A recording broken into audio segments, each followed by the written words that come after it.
Bismillahirrahmanirrahim. Assalamualaikum warahmatullahi wabarakatuh. Selamat pagi menjelang siang buat kita semua. Saya izin share screen ya. Baik Bapak Ibu yang saya hormati, ini adalah posisi kebutuhan ASN kita berdasarkan sumber data dari Kemenpan RB yang di cut off pada 13 Juni 2021. Kita bisa lihat. Nah, kemudian persyaratannya apa saja sebenarnya? Nah, Pak Supar tadi sudah menyebutkan, bahkan mungkin Bu Lia juga sudah menyebutkan ada 3 Permenpan yang tahun ini diterbitkan yang itu sifatnya akan multi years gitu ya. Permenpan 27 tentang CPNS, kemudian 28 tentang P3K guru, kemudian Permenpan 29 2021 tentang P3K non guru, itu jabatan fungsional. Nah, ini yang 27 dan 29 ini akan bersifat multi years. Sehingga nanti ke depan mungkin kalau tidak ada keperluan untuk mengubah Permenpan, maka Permenpan 27 dan 29 ini akan dipakai. Nah, khusus untuk P3K guru itu khusus tahun ini saja.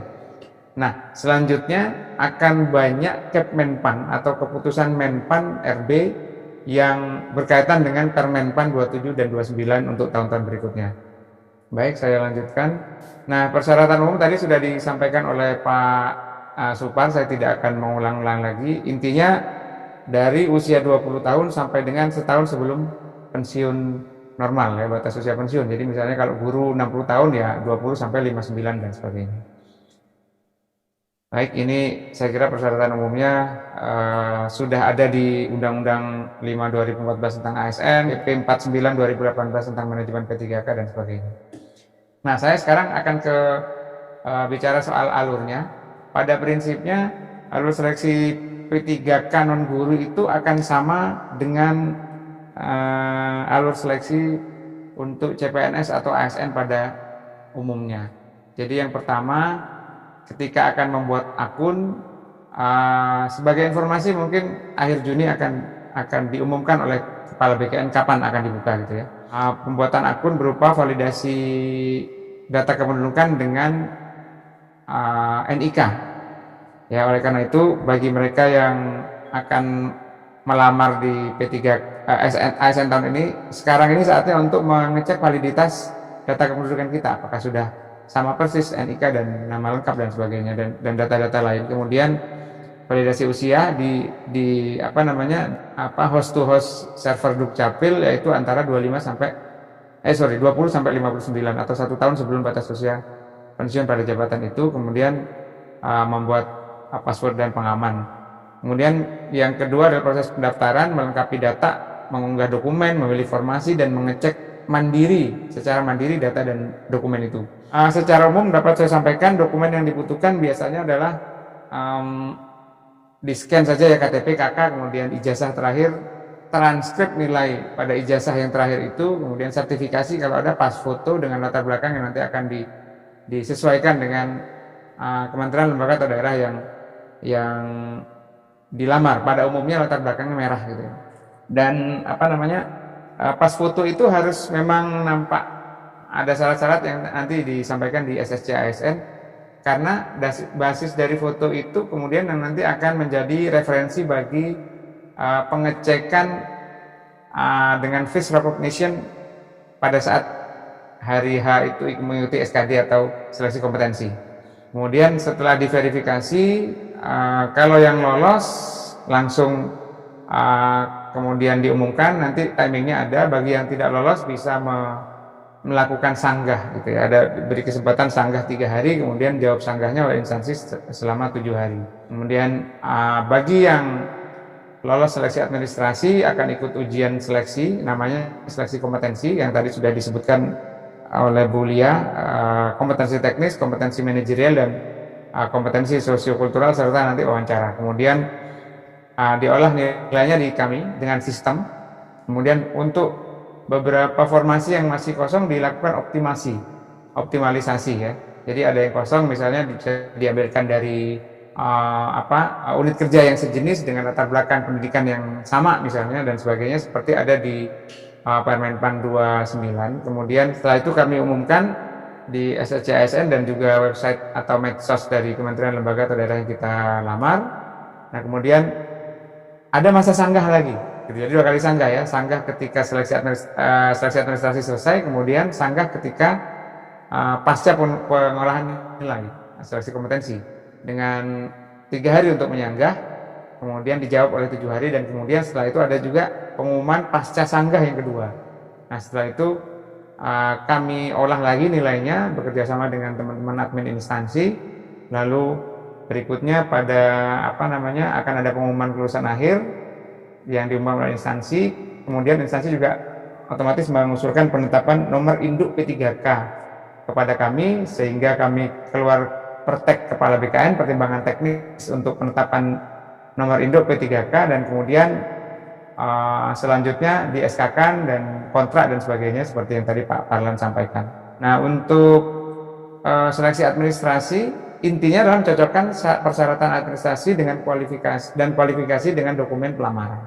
Kemudian untuk seleksi kompetensi itu dilakukan untuk menilai kesesuaian kompetensi manajerial, teknis, sosiokultural yang dimiliki pelamar dengan standar kompetensi jabatan yang ada di jabatan itu. Nah kemudian tahapannya bagaimana? Kira-kira seperti ini, pengumuman pendaftaran akan ada di bulan itu, di range antara minggu itu, kemudian seleksi administrasi di range antara minggu yang saya sampaikan, kemudian ada seleksi kompetensi P3K pada mungkin akhir Agustus sampai dengan minggu ketiga Oktober untuk yang P3K ya, jadi fokusnya kita yang P3K, kemudian pengumuman dan pemberkasan akhir pada kurun waktu itu. Jadi untuk yang seleksi tahun ini penggajiannya akan dimulai pada Februari karena nggak selesai ini prosesnya di 2021. Kemudian kita kalau jangan lihat CPNS-nya, lihat P3K-nya ya. Jadi seperti yang disebutkan tadi oleh beberapa pemateri, kompetensi teknis, manajerial, sosiokultural, dan wawancara. Soalnya nanti insya Allah ini harus ada Kepmenpan yang baru. Jadi ini masih bisa berubah ya. 145 untuk teknis, manajerial, dan sosiokultural, serta plus 10 soal wawancara akan dilakukan dalam 120 menit, dan untuk disabilitas diberi bonus 30 menit menjadi 150 menit. Dan di masa pandemi sesinya akan, kalau memakai KBKN ada hanya 3 sesi dengan jangka waktu seperti yang disebutkan di atas. Untuk hari Jumat khusus ada 2 sesi. Untuk kompetensi teknis adalah yang sesuai dengan teknis jabatannya, sedangkan manajerial itu akan ada integritas, kerjasama, komunikasi, orientasi publik, dan sebagainya. Kemudian yang sosiokultural, kepekaan terhadap perbedaan budaya, kemampuan berhubungan sosial, dan kepekaan terhadap konflik dan empati. Kalau di tes CPNS kan ada TWK, tes wawasan kebangsaan, TIU, tes intelijensia umum, kemudian TKP, tes karakteristik pribadi. Kira-kira TIU itu akan sama dengan kurang lebih kompetensi teknis. Kemudian yang manajerial itu beberapa TKP, kemudian sosiokultural beberapa TKP dan TWK gitu ya. Jadi itu kira-kira. Dan kemudian saya sampaikan lagi seperti Bu Lia tadi sampaikan, kita mengintegrasi data. Jadi beberapa data yang sudah ada pemilik datanya itu akan digunakan sebaik mungkin. Kemudian ini prosedur pelaksanaan seleksi dengan KBKN dengan protokol kesehatan sesuai dengan surat edaran Kepala BKN nomor 7 2021. Prinsipnya kami akan mencegah kerumunan sejauh mungkin. Jadi peserta datang nomor 1 dengan masker, yang kedua di drop off saja. Jadi bapak, ibu, pacarnya, suaminya, istrinya nggak perlu ikutan ke sana, langsung out ke rumah masing-masing. Kemudian kami akan lakukan nomor 3, pengecekan suhu badan. Kalau lebih dari 37,3 dicek lagi sampai 2 kali. Kalau sudah turun maka dia akan ditempatkan bukan di normal room, kerjasama bareng-bareng dengan yang lain, tapi ada di hot room. Nah, untuk di titik lokasi kami akan mewajibkan bagi BKN dan titik lokasi mandiri untuk menyediakan 3 jenis ruangan. Pertama, normal room untuk mereka yang tidak sakit dan sehat gitu ya, tidak menunjukkan gejala-gejala apapun, suhu di bawah 37,3. Kemudian yang kedua, hot room bagi mereka yang tetap setelah 2 kali pemeriksaan suhu badan tetap di 37,3 tetapi negatif COVID gitu. Yang ketiga adalah COVID room, di mana mereka waktu waktu sebelumnya sudah menyatakan diri sebagai penderita COVID, tapi kemudian negatif, penyintas, tetapi suhu badannya di bawah 37, itu masih kami masukkan ke ruang yang COVID, gitu ya. Kurang lebih mungkin sekitar 1 atau 2% dari kapasitas maksimal.